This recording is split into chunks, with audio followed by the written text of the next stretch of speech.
usually do is we talk about like your start in comedy, your very first open mic, your time as an open micer. I know you guys have been doing it for I think about a year each, so we're pretty much going to talk about your entire comedy journey up until now. We're going to talk about the podcast, all that kind of stuff. Cool deal. Sweet. All right. Well, we are good to go. Jacob, are you ready? Yes. Also, we have the worst theme song, podcasting theme song in the whole world. So be sure to give us your thoughts on that. I think it's the best. Okay. Well, you'll be able to share your opinion with us after we play it for everybody.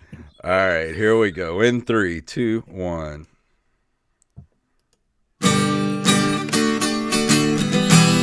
Just drop that ass, bitch, it's open micers in the house. Pop that pussy with that open micers logo in your mouth. Jason with his bald ass head, Jacob looking in red. It's open micers, bitch, heard what I said. Drop that ass, open micers in the house. Drop that ass, pop that pussy, open micers in the house. Open micers in the house, open micers is a mouse. Drop that ass, pop that pussy, open micers in the house.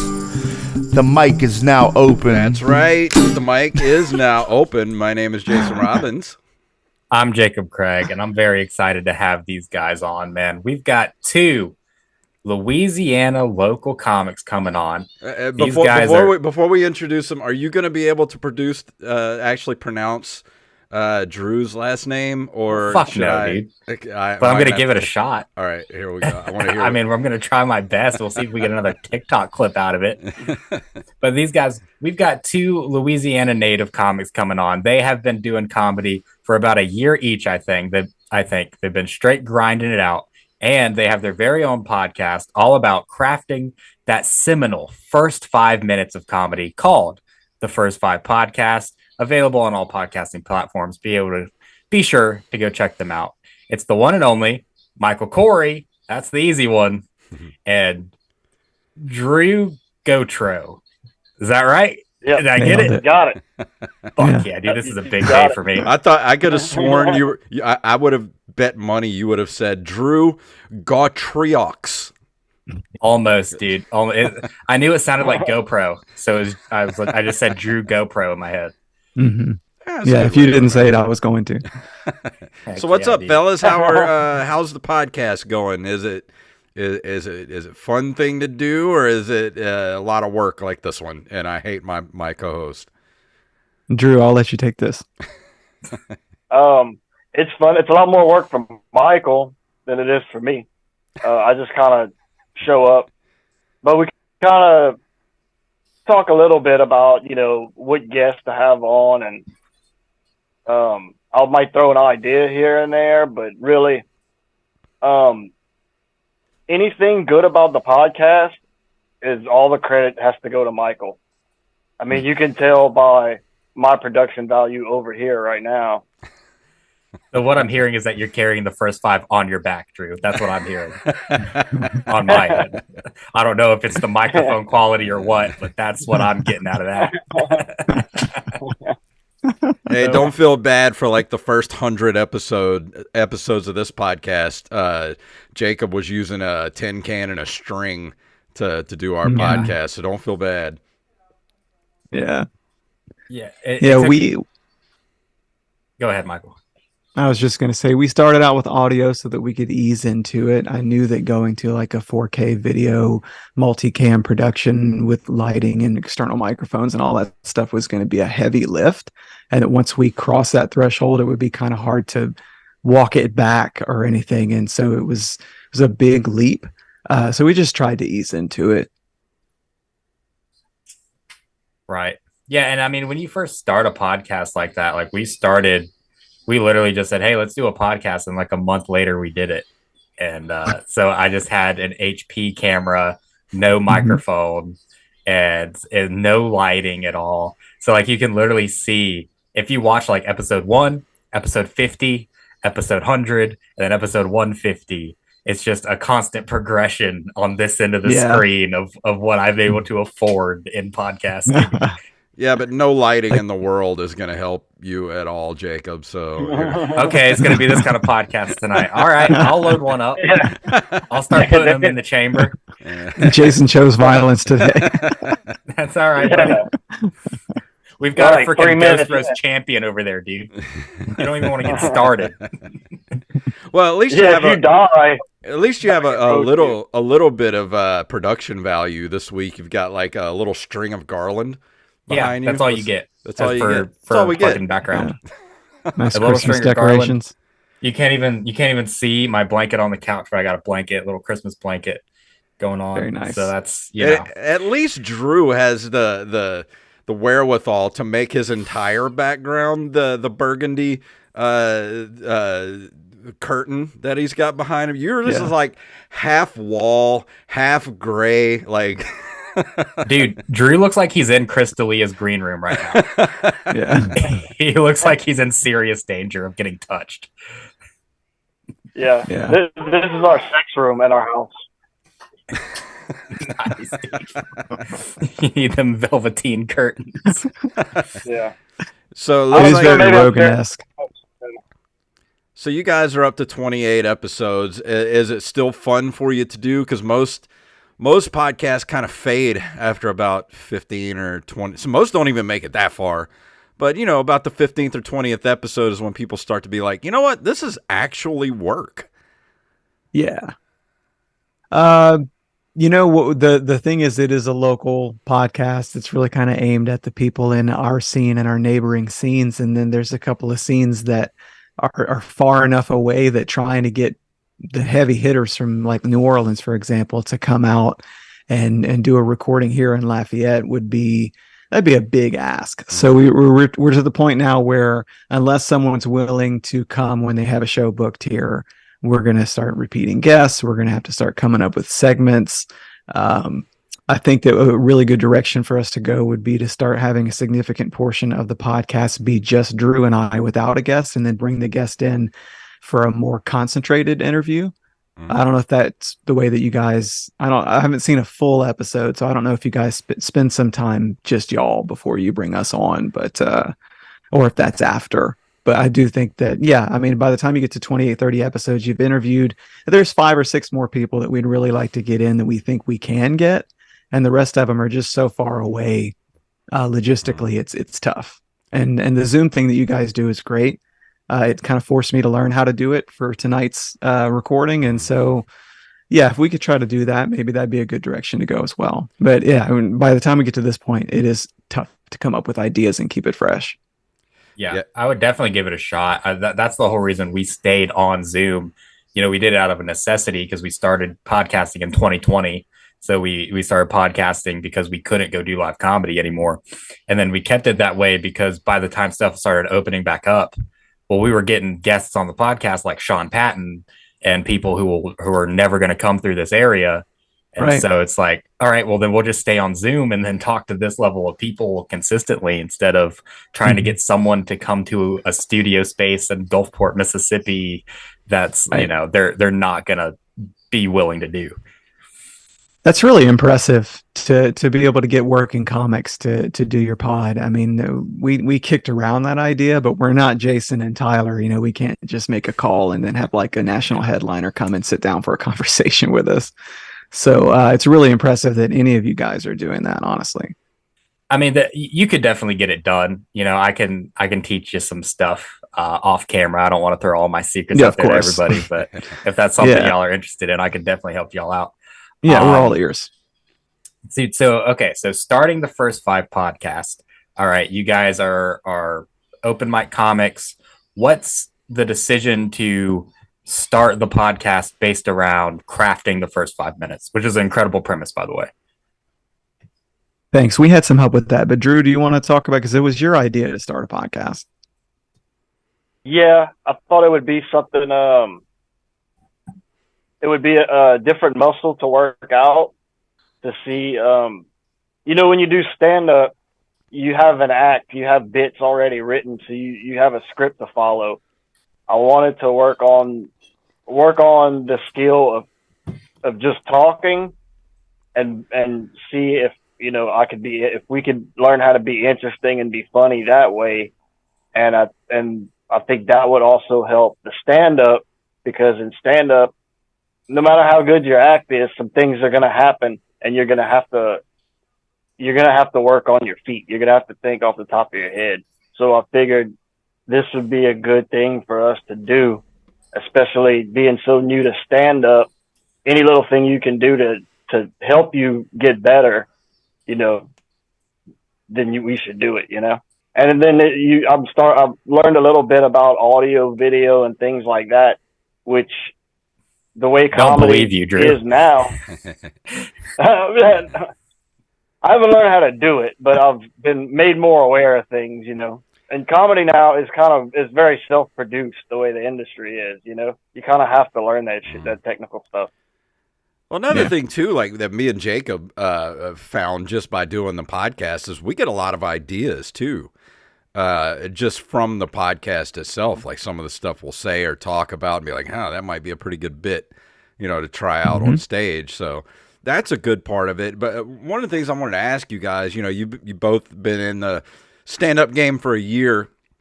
The first, and I don't know if you were like this, Jacob, but for my first year or two, I felt like I had to write a new 5 minutes every single week.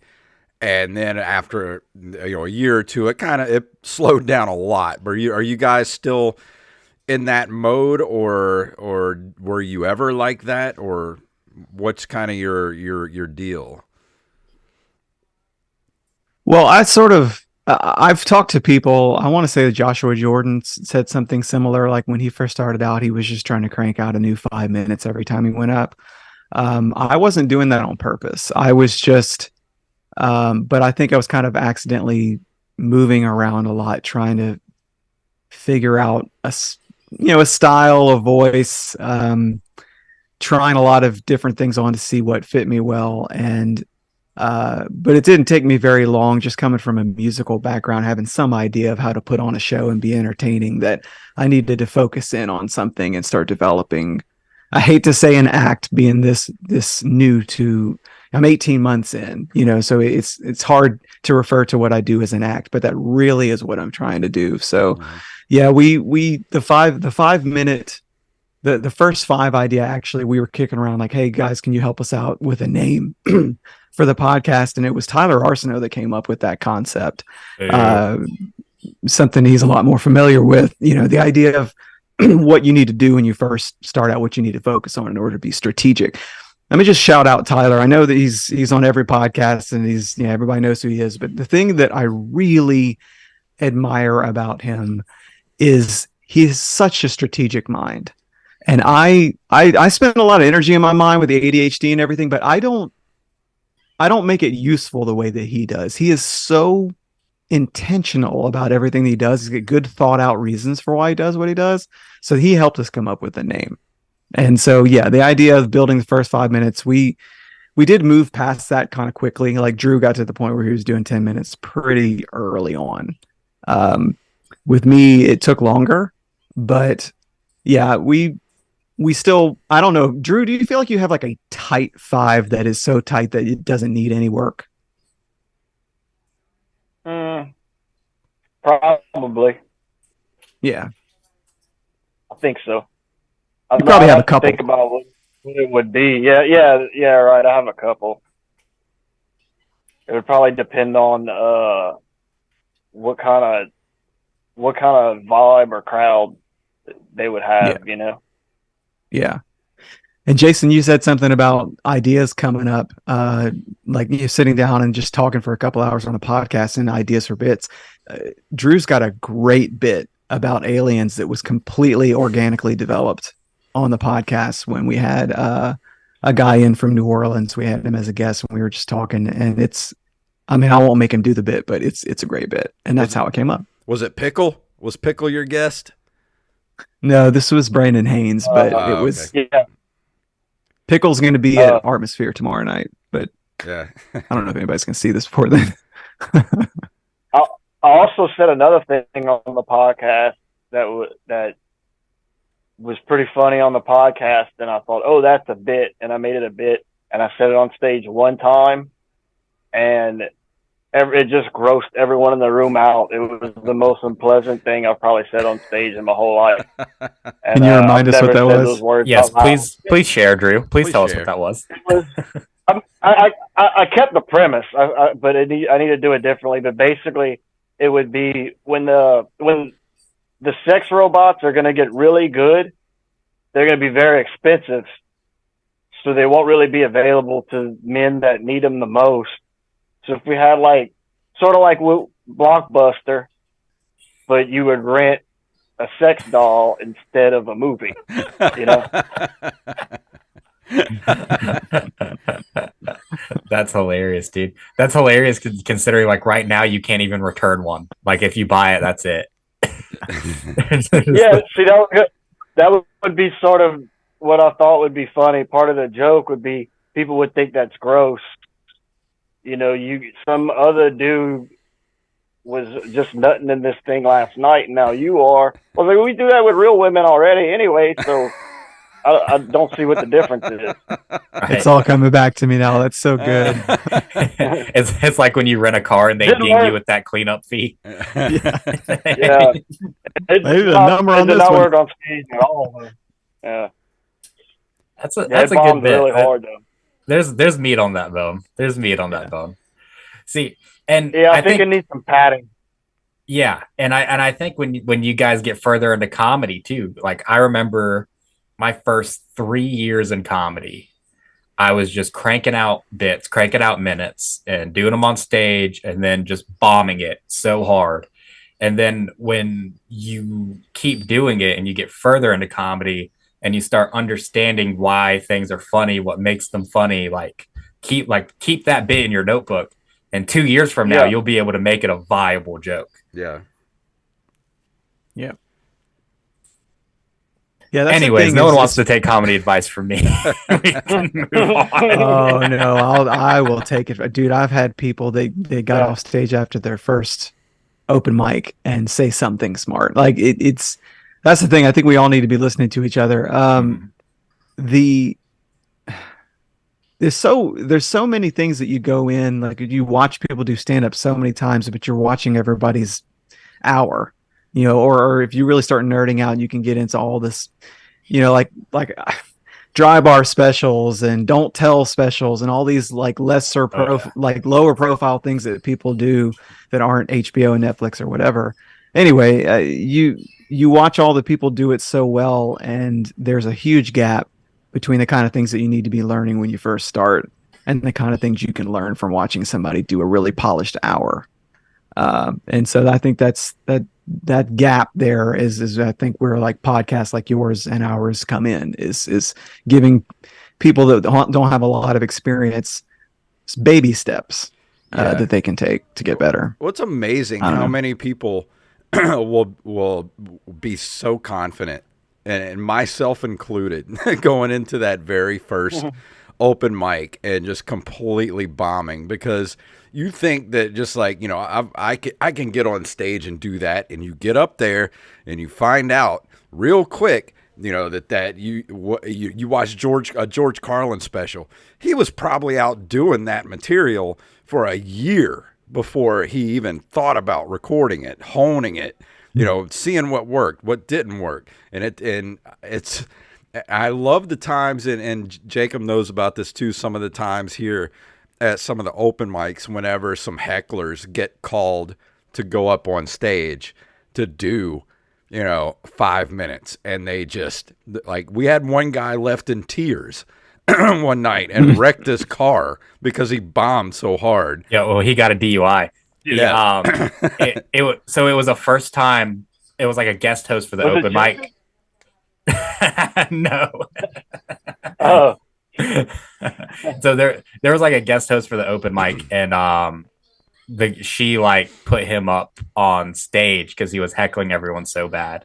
And so we, in turn, as professional comedians, stood in the back of the room and heckled him much better than he could ever think about heckling anybody else.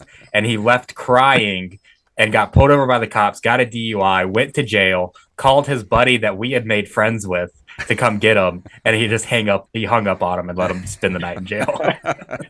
Wow. Ruin the man's life. We ruined his whole career, dude. That's what happens. Seriously, that is. That's what happens when you heckle, man. We'll ruin your life. I love that. Probably, his wife probably left him. He doesn't see his kids anymore. He definitely doesn't see comedy anymore. That's for sure. Shouldn't have heckled, man. We could have used some of that instant regret last night. We did a show at Atmosphere, and there was a really aggressive drunk heckler. And then it seemed like when he left, somebody else took over for him. Like they were tag teaming. It was crazy. Yeah. We don't typically see that. I have yet to see a heckler really get owned, or just in anything that would make them really regret. You know what I mean? Like it seems like people in Louisiana, in the scenes that I get exposed to, they're a little bit less confrontational, and they tend to just be like, "Let's get through this." I don't know. Is it less like that out in Mississippi? Oh, it's definitely very confrontational. I'm trying to think about times that I've been in New Orleans and maybe dealt with a heckler, but I don't think that I can say that I have. I think most of the times I've done New Orleans, the crowd has been pretty generous in the fact that if they don't like what's happening, they'll just be quiet. Yeah. Yeah. Most of the heckling I've experienced so far, it's not a mean kind of heckle. Usually they're excited about the show and they're laughing and they'll start saying things. So it's kind of hard to really be like, hey, shut the fuck up, because they're kind of on your side already. So you kind of have to kind of find a way to just roll with it, because the being mean thing doesn't work as good in that scenario, Yeah. Right. Yeah.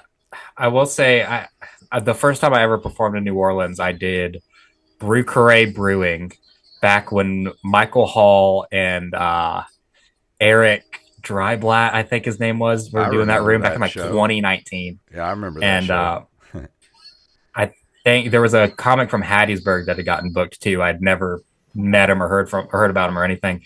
And he did this like really weird, kind of over the line pedophile joke. And he like got booed. Like people were booing him. There was this one lady who got like really animated about the fact that she did not like that. And I followed him and I did a pedophile joke and it got a huge laugh. And then I did like 2 minutes about like, fuck that guy. Oh, man. Because the crowd hated him. Right. Just eat your own. That's wild. Yeah, that's the thing. I've done that. I've had this. Well, I've had experiences where I did a joke that I'd been working on, and then another comic got up behind me and just did like a way better version of the joke. And then it's not so much like fuck that guy. It's more like you just feel so stupid when your joke doesn't work, and then somebody else gets up behind you and does the ass eating joke that has everybody on the floor laughing, and you're like, damn, swing and a miss. Well, that's beautiful too, because me personally, if I even see someone else that's doing a similar bit on a similar topic, I'll retire it, because I want to do stuff that no one can repeat. No one else can have like can even get a chance to have a better take on, because it's like so personalized to my joke writing that I don't even want to give anyone else a chance of sniping out from under me. Right. The first time I heard somebody say a similar sentiment, I was like, oh, I don't think I could do that. But now I've been around the block just enough times to be like, you're talking some wisdom right now. Like it really is a good idea to differentiate yourself from others as much as you can. So yeah, just retire it. There's too many other things out there you could be writing about, like you said, are much more personal. For sure. All right. I want to start talking about you guys as comedians instead of just podcasters. Michael, we'll start with you. Tell us about your first ever time doing comedy, your first ever open mic, and what made you want to start comedy. So wanted to do it ever since I was a kid. It was one of those things where it just seems so far away and impossible. And there's just so much pressure to choose a more practical path. And music, I excelled at a little bit more easily. So I didn't really get around to starting to be serious about like I really want to try to look into this until probably like 2019 something around in that ballpark. I was watching a lot of Rogan Experience, and the intellectual dark web was kind of starting to be a thing, and there was a lot of really interesting topics being discussed, but then it's comedians for the most part talking about it, and so the I just started to feel like there was a sense of, oh, there's a community of comics. There's a fraternity or whatever of comics out there, and they all kind of have certain things in common. And then after the pandemic, I had some time to just slow down during the pandemic and think about and reevaluate my life. And then my wife was like, you should just start by going and Googling or looking on Facebook. And sure enough, Jason has the most Googleable, like Lafayette Comedy. Like if that's what you're going to Google, right? And so that's what I found. I found his Facebook, and I reached out, and they were just about to kind of come back from the pandemic and start doing open mics at the beer garden downtown in Lafayette. So that's what I did. I went and stalked the scene for a while, fully with the intention of like, I'm going to go up. I just want to get a little more comfortable with the players and get an idea of what it's like, because I really didn't pay attention to live comedy prior to wanting to get involved in it. So I just would watch the open mics, only the open mics. I didn't go. Drew, I think, would go to ticketed shows. I just really kind of hung out at the open mic every week until I worked up enough nerve, and I was working on an idea, 5 minutes worth of material, and then I just got up there and did it, and I got some laughs. It wasn't terrible. But you get that first time grace from a crowd that just immediately disappears on your second time up. And so, like I said, since I experimented with so much different stuff, and the rest of it, the first 6 months is a bit of a blur. But yeah, I wanted to get up. Like by the time it wasn't a whim or anything, it was a very carefully thought out, very slow ramp up to, this is something serious I really want to do long term. I listened to enough people talk about it to know that maybe for the first 10 years that I would be god awful at it and nothing good would come from it. And so I went in with that mindset, like maybe when I'm 50, I'll start to be funny. Still hope yeah, for you, Jason. so that was Jackass. Drew, what was it like for you? Similar in a way. Like it wasn't just a whim thing. I had probably for at least a year or more, or whenever I found out there was an open mic, then it was already, the idea was in my head, and it took me a while to build up the courage. And I was going to watch a lot of open mics and stuff. And, but I was doing this thing where I wasn't going up because I didn't feel like what I had written was good enough. And I needed to put in the work on the writing and finish it. And then, I was watching Rogan on like a Sunday, and he had, Louis C.K. and Joe List on when they were promoting that movie that they made together. And Louis was saying that if you want to do stand-up, he said the first step is to go up. Don't worry about any of that other shit, because you'll never go up. Your writing will never be good enough. You're just going to keep rewriting and rewriting till eventually you hate the thing and you'll throw it away, and then you'll start writing something else, and you'll just write forever and you'll never get on stage. And then when I heard that, I was like, yeah, that's exactly what I'm doing. So at that time, the open mic was on Thursday. And I told my wife, I said, Thursday I'm going up. Between now and then, I'm going to try to write whatever I can write. But on Thursday, I'm going up with whatever I've got. And I told only one friend about it. That way I would be less likely to chicken out if I had a friend that knew. So then if he asked about it, it's like, yeah, I didn't do it. There's a person out there that knows that, I chickened out and didn't do it. And then I went, it was fucking rainy and everything. Like even on the way there, the weather was like a fucking storm. And I was like, well, maybe we'll turn around. But then I was like, no, because the next week it'll be another thing. And I won't go up next week either. Then I did it. Kind of bombed. not too terrible, but even it didn't go well. But when I got off, and I knew it didn't go well the whole time I was on stage, but I got off and I was like, well, now that I can do this, like, I'm never going to not do this. I'm going to keep doing this as long as I can do it. Even if I'm not good at it, I'm going to do it anyway. And then the second time was really good. It went way better. I wasn't expecting it. And then I was really hooked after that. Right.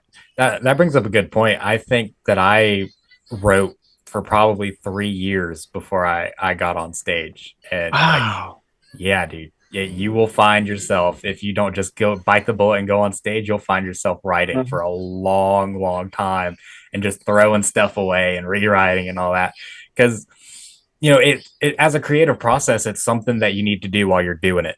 Like that's why every comic in the world writes their new hour while they're on tour with their hour.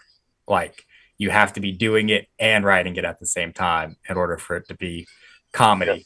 I feel like that's just, the process. Even like now, if I have a new idea if I think like, oh, I've got a joke, and I write a joke and I'm like, oh, this is a good joke, and I'll be writing it and tighten it up. If the open mic if I don't have a mic to go to like that night or the next night, if I sit on that joke and I can't tell it on stage, then I start to hate the joke. Because I'm tinkering with it so much. The best thing is like when you come up with an idea for a joke like that day and you get to do it that day and you're excited, So even if it's not that great, you'll do a better job of performing it because you're so happy, you think you got something good and you're more likely like to keep working on it, So before I even went on stage the first time, I did that for like a year, just sitting on an idea until you hate it, Yeah.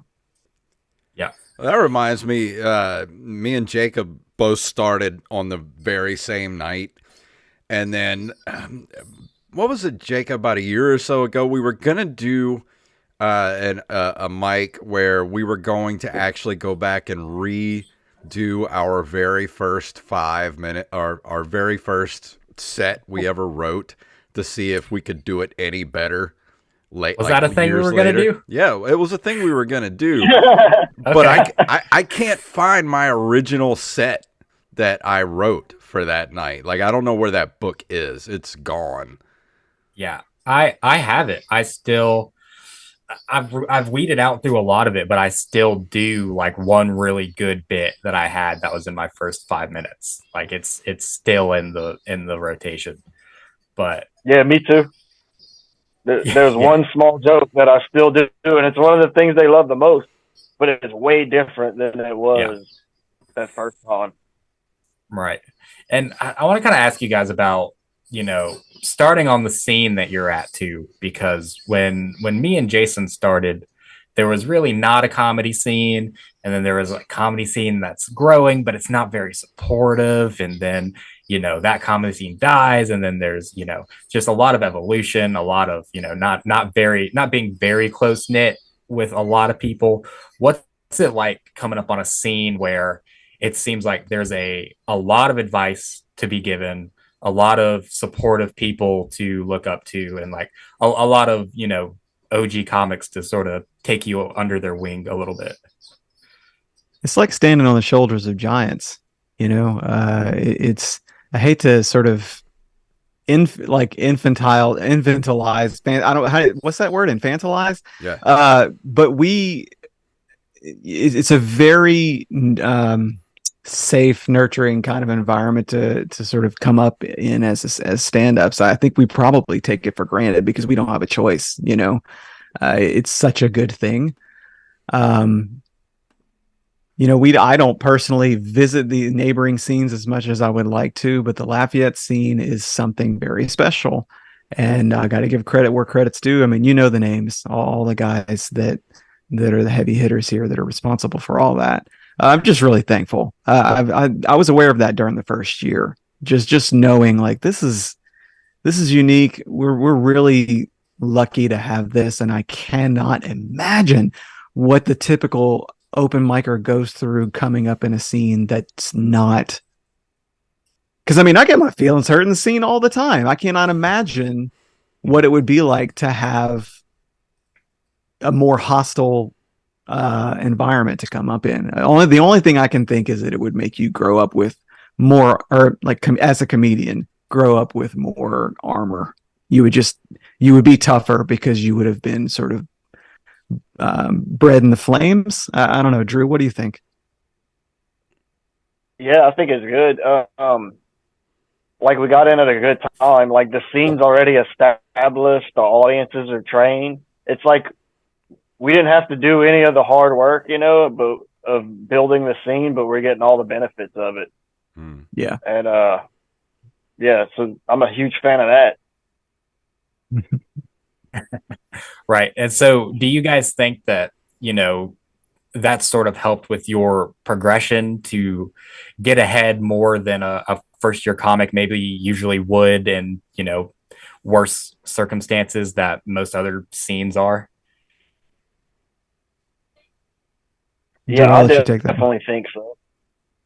Yeah, I think so, because there's already times every now and then where I've driven home with no radio on, like feels so fucking terrible right now. And this is in such a good, like pretty easy supportive scene with pretty good audiences, And I hear horror stories of people in like bigger cities a lot of the time when there's so many comedians, you're trying to, like, a lot of places where even like you get bumped off an open mic where it's hard just to do an open mic. And if you do, it's a bunch of other comedians who aren't your friends. They're just trying to fuck you up. So like I said, I couldn't imagine. Sometimes it feels so hard already. I couldn't imagine what it would be like if I had to go come up somewhere where it really is hard, Same. Yeah. I mean, I think it's definitely a double-edged sword. I mean, you're on New York or LA or even Atlanta for that matter. And, you're paying $5 to do an open mic and bringing 20 people, and then you're still getting bumped by someone else who's paying more money and bringing more people. I think we do take the stage time for granted down here, but and this is something that they're talking about on We're Dying down here. Their whole podcast is pretty much based around the double-edged sword of just staying here and the fact that there's no opportunities. No one's coming through here, at least on our scene. I know you guys have way more than we do, but for the most part, even on y'all's scene too, there's hardly anybody coming through. There's hardly any opportunities. Yeah, there's a supportive scene, but that's just because if you're not supportive to everybody, then that's kind of what you have to do in order to have a comedy scene even. Yeah, but I feel like the Lafayette scene is making such a name for itself that it's going to be that stop for people that are on tour. Oh, it already is. It's going to be one of those bumping places. Like, I mean, it already is, but it's going to be a number one stop for bigger comedians coming through. Mm-hmm. Yeah, you'll see. That's another benefit to this scene, I think, too. It's because you get to see, like I saw like Bobby Kelly, Greg Fitzsimmons, Rory Scovel, Joe List, a lot of other people, but I remember some that really stood out, like Harlan Williams. And when you see them in that room that Jason had booked, it's like a 300 people room, and we're kind of crammed in there, and they've got low ceilings, and like if you go to a lot of showcases with a lot of other comedians, local comedians that are like in your scene and stuff, and you do these showcases and people are loving it, and you're like, oh, we're killing it, I'm doing great. You have to go watch someone like that, and then you realize, like, oh, I'm not even fucking close to a real comedian. When you see somebody who's a master at it do it, And I think every comedian in Lafayette should be making an effort to make as many of those shows as they can, because I think it will help you grow as a comedian, or at least keep you motivated, where you don't get complacent and keeps you realize that you have a long way. You still have a lot to learn, and you can get so much better. Yeah.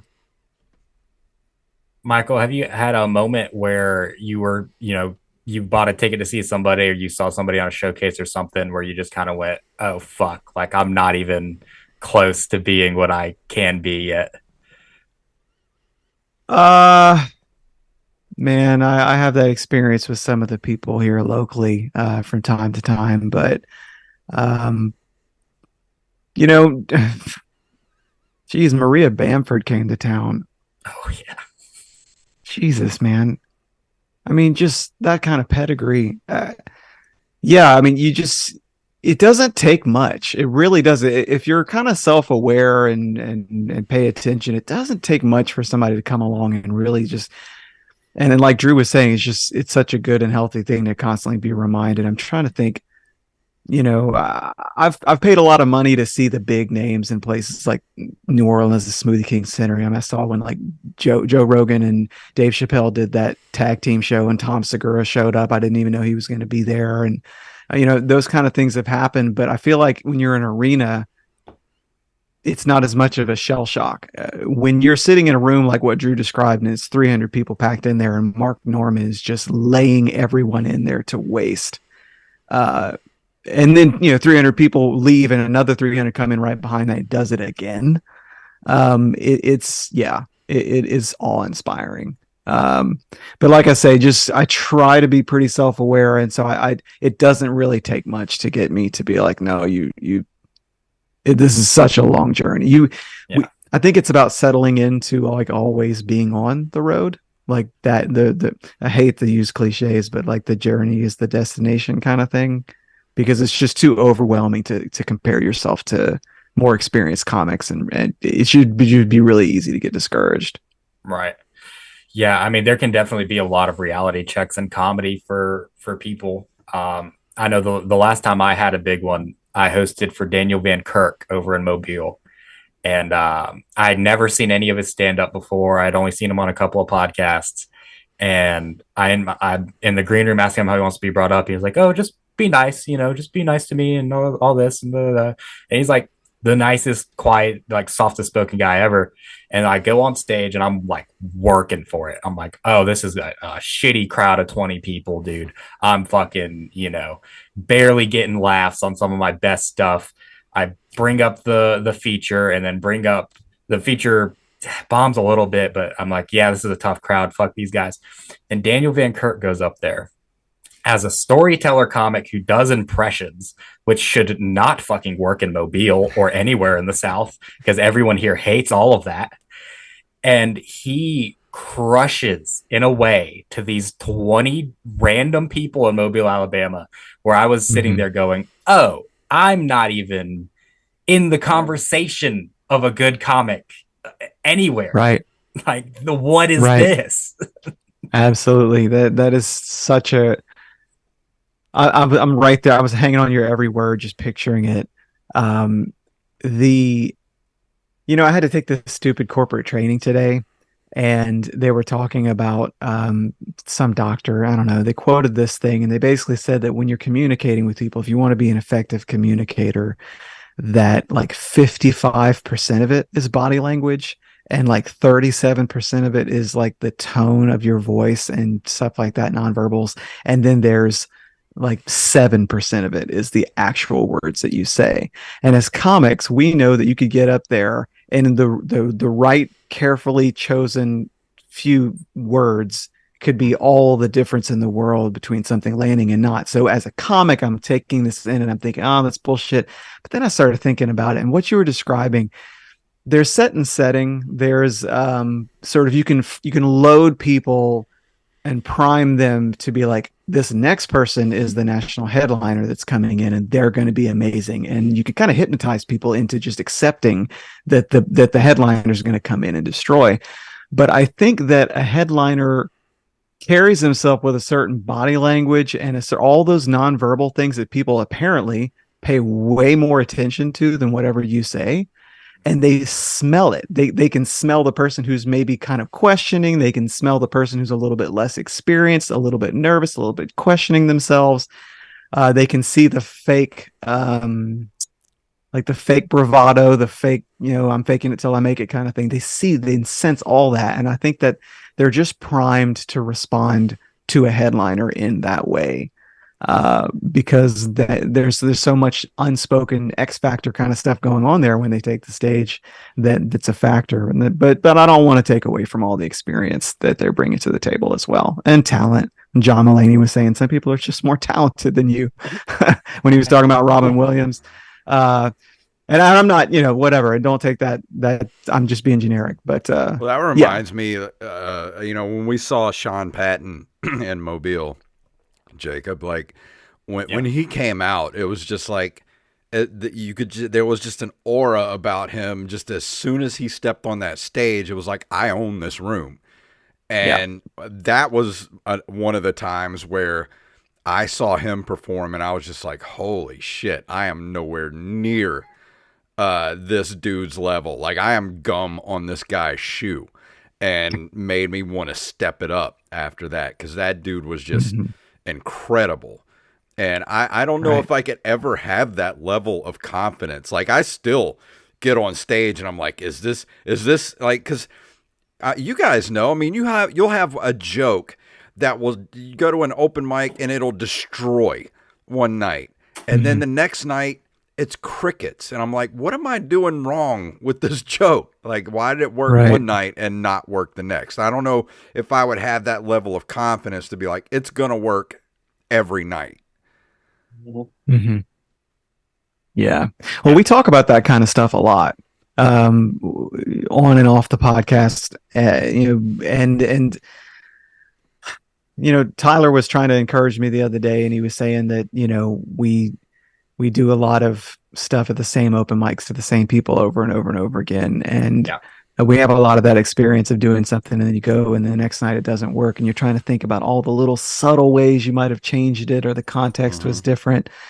But he was saying that, we went to New Orleans, and I did like a 5 or 10 minute set in front of a new crowd, and did a lot of the same jokes he's heard me do for over the last 8 weeks a bunch of times. And then it went really well, and he was just like, that's the thing, you don't know whether you're actually doing anything wrong or not unless you get in front of a variety more. I feel like Jason, for example, JP, he can write a lot of jokes and try things a lot, where he's rarely trying things in an open mic setting. He's typically building his act in front of ticketed crowds. And so it's just a different experience, and it's hard to get out of if open mics are most of what you're doing, it's really difficult to get out of that rut and start getting some momentum from doing more ticketed shows. Drew, you've done certainly more ticketed shows than I have in the time we've been doing comedy. Would you say that it's easier to develop material when you get away from the open mic scene? I don't know. I don't really develop material outside of an open mic. I'll mess with the set list to try to see how things flow better, and maybe I might play with the line or something. But I haven't really worked on stuff outside of an open mic. I just never had. I normally don't get that much time when I'm up there to be playing around with jokes. I'm usually it's 10 minutes. You don't really have a lot of time to sneak a bit, try a bit. If I try a 2-minute bit in a 10-minute set and it like totally bombs, it's too short a set. It could totally. I could lose the crowd for the whole rest of the set too easily. Yeah. Well, Jacob and Jason, do you guys typically try to start your set strong? Like, do you go out of your way to be like, I'm coming out of the gate with something that I'm 100% confident with? Well, Jason's lucky if he hits a strong note in his set. It's really probably going to take him the full 10 minutes to get there. I told you I'll get you back, baller motherfucker. I have something that usually works every time that I will pull out as my opener pretty regularly. Something that I know works and will get people into it, you know? And it's very rare that I could pull that bit out that doesn't get a reaction to where I'm like, oh, like this is going to be a tough crowd. But I have one solid bit that I usually start with lately that I know will get the crowd, you know, in that laughing mood, and then pretty much just go into whatever, you know, I have planned after that. Sometimes I don't even have a plan. Yeah. I'll just like, what bit do I think will work here? And I'll go into that. You know, I don't really have a plan unless I'm doing like an actual ticketed show or a feature or something like that. Yeah. Gotcha. See, my process is a lot more nuanced because I'm a lot better at comedy, but God damn. Pretty much. So I know that Drew watches Kill Tony. So when I'm writing jokes, my jokes usually one bit is usually around 1 minute, right? So I write that 1 minute bit in a way as if I was doing it on Kill Tony, where it has to start with a big punch and it has to have several jokes per that minute, several punches in that minute. So I want to make it to where no matter what bit I start with, it should capture your attention, because every single bit, you know, I don't really have a set list that's very linear to where at the end of the 10 minutes, you're like, oh, he talked about this one thing, but no one seems to really mind that I'm jumping from topic to topic, because when I change the topics at the end of the joke, it grabs you instantly, because it's the big punch and then punch, and then the big punch of the new topic, you know. So it's all about that sort of, you know, small punch, little, and then, you know, the big finale. Yeah, big finish. Yeah. I was really, really bad at segues. Like, I didn't know how to end a joke and start a new one. I just really, the joke is over for me when I just run out of funny things to say. Okay. You know, like that's usually when it ends. Yeah, but I mean, a lot of better written jokes, like things kind of come together at the end of the joke. You know, like Tyler Arsenault has a bunch of jokes like that. And later on, as I wrote more jokes, I found a way if I say them in the right order, you don't need segues. They kind of roll into each other. But for a while, I didn't have that. And my segues are some of the biggest laughs I got. And it used to work for me. Like, then the rest, I would have them in on the bit, because I would go from talking about this one thing, and then, you know, the next thing I say is like, so anyway, sometimes when I masturbate, even though I could be talking about something completely different, and that would for a while people are like, oh, I just love how you do that. And I'm like, I'm getting a lot of praise for being bad at something, really. I've noticed that's some of the biggest laughs that you can get is when you just go completely the opposite direction on a segue into just something like you said, just like, you know, so when you could be talking about, you know, like whatever, and then like, you know, so when I'm masturbating, and like that just shocks people into laughter, like that type of stuff. And oftentimes it doesn't even have to be really something shocking or dirty. It's just the whole thing about they haven't been made aware. The audience hasn't been notified that we're done talking about this. Yeah. You know, they're still on that, and they'll just, you know, I'm like, so I was listening to talk radio the other day. I got a big laugh on that because I'm just changing gears so fast. And like I said, it wasn't like comedic genius. I was just bad at something, and so bad at it that people laughed at it, you know? Yeah. I think that's something that I personally, and I think a lot of people could do when you have a bit that bombs as well.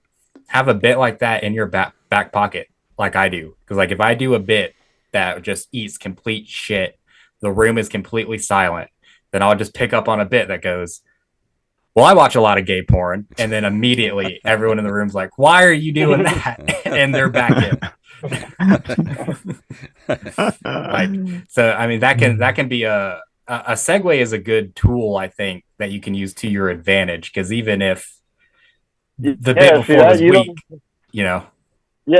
Yeah, because that doesn't even have to be a joke. It could just be, you could just throw that could be a confession, really. Right? You just you're just unburdening yourself, when you're getting laughed. I forgot I was on stage. I'm just talking. I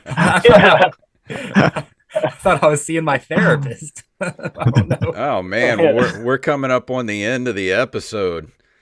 Jacob, that hour went by fast. Wow. Yeah, that sucks, man. But you know what? That's how these things go. You have an hour and then you don't. Drew, Michael, thanks so much for coming on, guys. It's been an absolute blast to have you. I probably already know what you guys have to promote, but please, the floor is yours. Tell everyone what they need to know about where they can follow you and what projects that you want people to check out.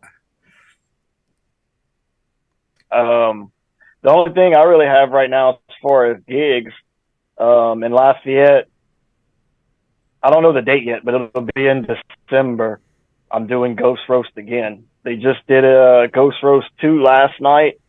So the winners from Ghost Roast 1 and Ghost Roast 2 are going to go up against each other. And I'm David Koresh, and I'll be going up against Prince, who will be Keys the Comic. Keys the Comic is the comedian. He's from Lake Charles.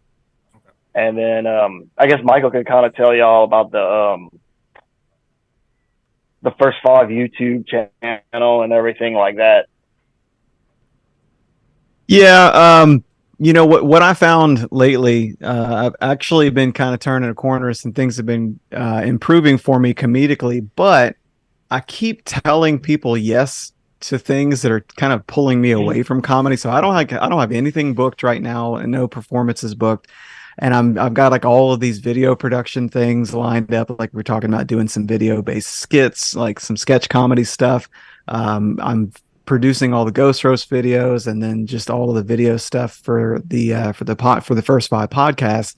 It's just my slate is full of like editing projects and shooting things. And so I've had this real come to Jesus moment with myself this past week, where I've realized your goal is to get booked on shows. It's not to, do everybody a bunch of favors and be everybody's buddy and do a bunch of free work. And so I really kind of need to get my head out of this production mode and back into, because I've got new bits.